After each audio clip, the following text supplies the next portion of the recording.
Finally दोस्तों मैं फिर आ चुका हूँ भोजपुरी के दबंग स्टार खेसारी लाल यादव का जानकारी लेकर। मैं श्रवण कुमार, जो मेरे चैनल को सब्सक्राइब नहीं किए सब्सक्राइब करें। भोजपुरी का हर एक खबर सबसे पहले मेरे चैनल से आता है।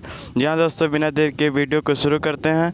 भोजपुरी के दबंग स्टार खेसारी लाल यादव का अखिलेश कश्यप ने फेसबुक आईडी से अपने एक पोस्ट किए हैं, जो कि बहुत ही तगड़ा सॉन्ग सैड सॉन्ग आने वाला है खेसारी लाल यादव का, जो कि एक और तबाही गाना आ जाओ का अन्नपूर्णा फिल्म पर अपना हिट मशीन के संगे अखिलेश कश्यप ने ये लिखा है। यहाँ से तो मीडिया में बताया जा रहा है अखिलेश कश्यप का ये सॉन्ग का पोस्टर आप सबके बीच में 2 से 4 दिन के अंदर इस गाने का पोस्टर लॉन्च कर दिया जाएगा। जो कि पोस्टर लॉन्च होगा तो मैं अलग वीडियो आप सबको बनाकर मैं बता दूंगा।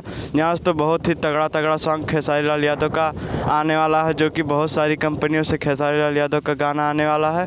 यहाँ से तो वीडियो मैं यहीं पर ख़त्म करता हूँ, फिर मिलूँगा आप सबको नई वीडियो के साथ। तब तक दोस्तों मेरे चैनल को सब्सक्राइब करें। चलते हैं दोस्तों, धन्यवाद।